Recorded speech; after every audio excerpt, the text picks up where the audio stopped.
Okay, here we have 2.1 part 2. So now we're looking at the parabolas, we're looking at the graphs specifically, and a couple things.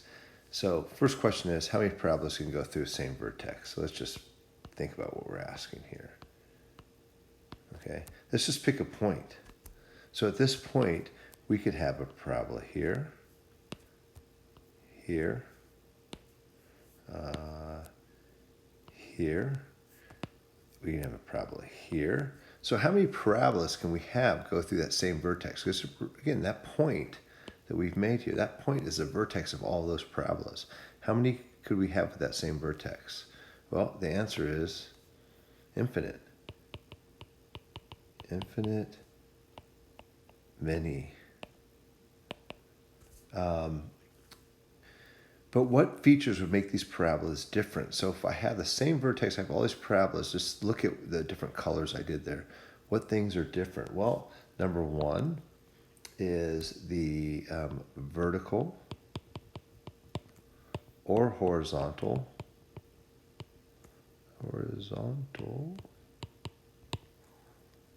Sorry, sloppy here. Shrink and possible stretch, right? That might be different because how we see that with the different parabolas I drew there. And then another possibility would be a reflection.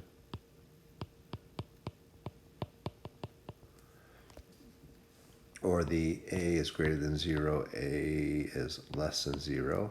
So is my parabola going up or is it going down? It could have the same vertex, but is it opening up or down? And then the last one would be the x-intercepts. And let's see, yeah, I drew this, I did kind of do it right. So like this orange parabola has x-intercepts there, the red one has x-intercepts there. So each of these parabolas I drew have x-intercepts that are different, so that's different.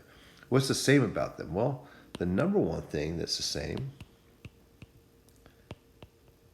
vertex, right? Because that was that point that we had. And then the other thing that's the same is our axis of symmetry. Axis of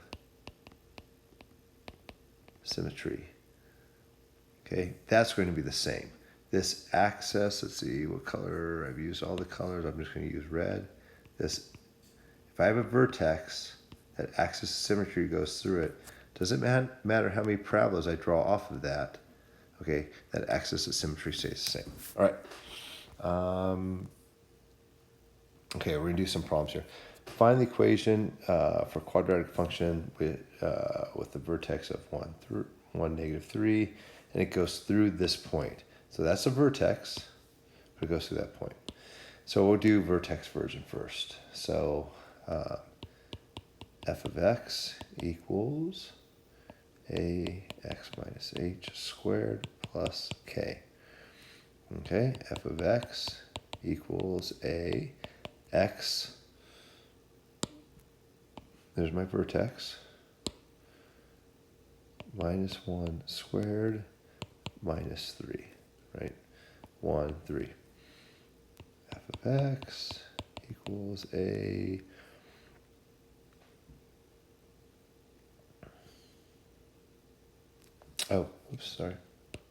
daydreaming. Okay, there's our vertex form, but we don't know what this a is. We don't know a. So to find that, we're going to look at that point, 2, 5. So here's what are my x and y values? So f of x, which is our y value, right, is 5. So 5 equals a. 2 is our x value, 2 minus 1 squared minus 3. 2 minus 1 is 1 squared minus 3. I'm going to add 3. Add 3. 3. 3. A equals 1 squared. A equals 8. All right, so our equation then, coming back to f of x equals 8 x minus 1 squared minus 3. Okay. Again, I mentioned this before. If all of a sudden I said, oh yeah, well, what is the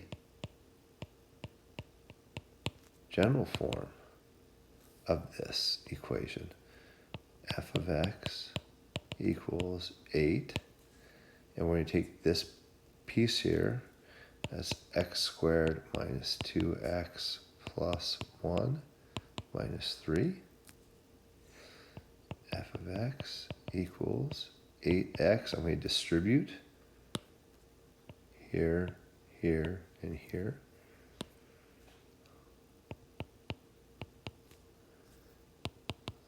Minus 3.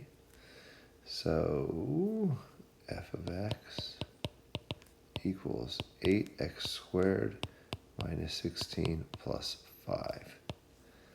So that would be our general version. Let's see if I can do this. Yep. Perfect. So we have vertex, standard vertex form, and we have general form. Okay, all parabolas have either absolute value or absolute minimum.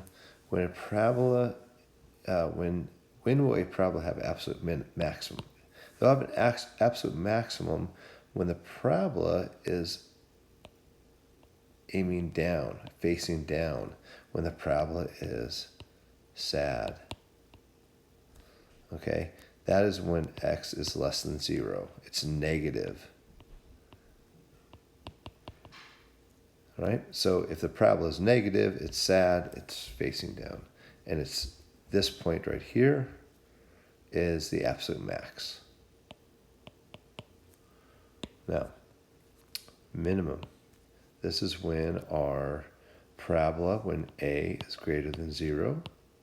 So it's positive. And if it's positive, it's happy. And it has a smiley face. This point right here is the absolute minimum. Okay, now we're going to throw in this question just out of the blue. Local newspaper has daily production. This is the equation. Okay.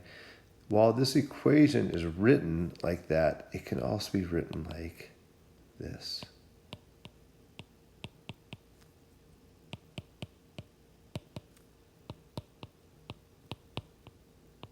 And hopefully that to you looks like a quadratic. Ax squared plus bx plus c. Right? It's a quadratic. So it wants to know how many papers should be printed. All right. So anytime we have a production graph like this, we have our x, which in this case is, what is it? How many newspapers? X is the number of newspapers. Right? All right, so our C, though, is our total cost. It's our output. Think of C as our f of x, which is our y. So here's our C. All right. This parabola, it has a positive leading coefficient. So we know it's something like this. And what this is saying is that our cost for the newspaper, if the cost is too low, if we don't print enough newspapers, our cost is too high. If we print too many newspapers, our cost is high. But if we print just the right amount of newspapers, then our cost is at the lowest. So our cost is at the lowest if we print just the right amount, not too many, not too little. So how many newspapers should be printed? To find that, we need to find out what this value, this x value is. This is a y, that's the x value. And that is our axis of symmetry, the x value. Oops.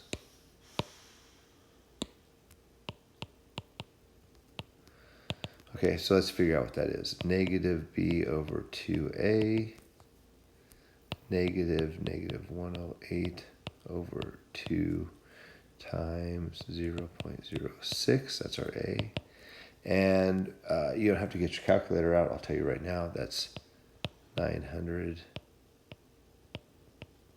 newspapers.